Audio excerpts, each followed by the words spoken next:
سره دا ده چې دا رمضان مبارک کې چې څه وخت تراویح ختم سي نو بیا د هغه دپاره د کلي والا چانده کوي، وایي موږ د اکرام او تعظیم کوو چې موږ ته قرآن راواوروئ او دوی ډېر کوشش وکړي. نو موږ د د عزت او د احترام دپاره د اکرام دپاره اوس چانده کوو. نو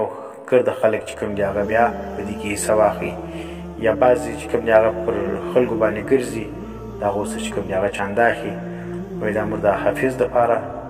د هغه د اکرام دپاره د عمل کوو، ځکه د قرآن چې دی هغه یو ډېر غټ عظیم کتاب و، دوی ختم کوي. نو د دې دپاره دا چانده کول دا څه حکم لري؟ نو چانده کول د حافظ دپاره یا د قاري دپاره یا د سامع دپاره چې د موږ ته قرآن ووایي، نو ځکه موږ دپاره بیا چانده کوو. دا چانده چې کوم ده دا ټولو کتابو ناجایزې لیکلې ده،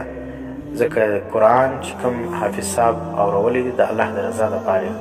سناو کړی دي، او اوس چې د هغه دپاره چانده کېږي دا د ده د عمل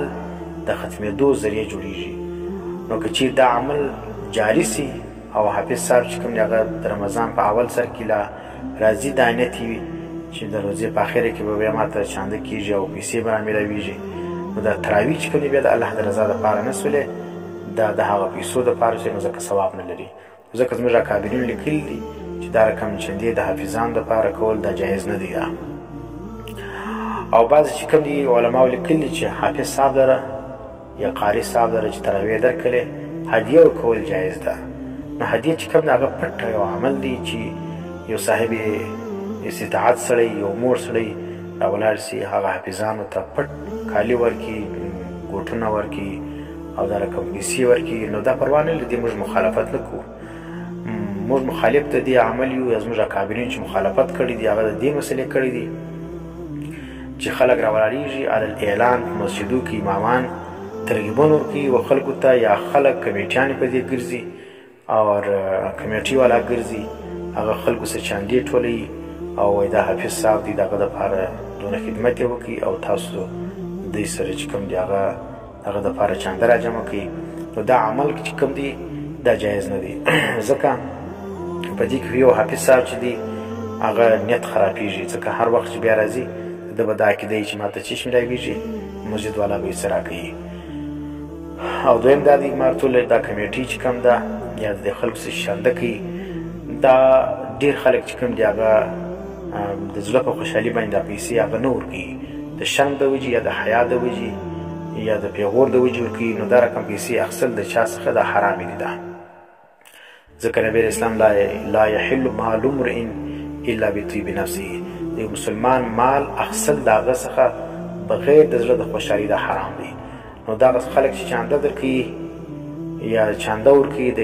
قاري صاحب دپاره یا د سامع دپاره او د زړه خوشحالي نه ده پکې موجوده، د زړه د خوشحالۍ څه نه درکوي، د شرم د وجې یا د حیا د وجې یا د پیغور د وجې درکوي، نو دغه پیسې اخیستل ناجایز دي او قاري دپاره دې اخیستل جایز نه دي او دا رقم دا چانده کول دا جایز نه ده. او بل چې کوم دی هغه دا دی خلک وايي هدیه ده او دا د دې علماو چونکې مسکینان دي او غریبان دي مجبور کوو، نو یا د هدیه په نامه باندې چانده کول او یا د علماو خبره کول چې د عالمانو دغه دي او بېوزله دي موږ دې دپاره چانده ولکو، دا خبره بې بنیاده ده. ځکه د هغه حافظ صاحب دی چې تراویح نه درکوي په دغه کلي کې اوسېږي، ماښام ډوډۍ نه لري، بیا دغه خلک د هغه سره هېڅ تعاون نه کوي. نو چې په کلي کې اوسېږي او ته په هغه دغه په حال باندې خبر یې چې دا مسکین و غریب دی، خو چونکې سږ کال یې تراویح نه در کړي نو نه درته سرسایه میلاویږي، نه زکات میلاویږي او نه بل شی میلاویږي. نو معلوم خبر ده چې دا دغه چې کوم دی چې دوی وایي موږ د علم د عزت د وجې ورکوو یا د مسکینۍ د وجې ورکوو یا بل د وجه دغې دا یې سهیلي دي. دا ما ورته ویل د هغه عالم په کلي کې ورسره اوسېږي کې بیا هم ورکوله بیا خو پروا نه لري،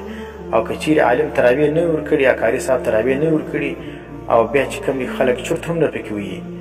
یو روپۍ هم نه ورکوي، خو صرف په هغه وخت کې درته ورکوي چې د مسجد تراویح ورکړې، نو په دې صورت کې د قاري صاحب دپاره دا شی اخیستل جایز نه دی او د خلکو دپاره یا د کمیټي والا دپاره دا رقم عمل کول جایز هم نه دی.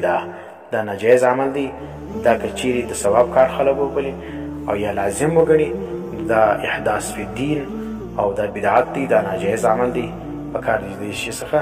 ځان وساتل. سي واخر دعوانا الحمد لله رب العالمین.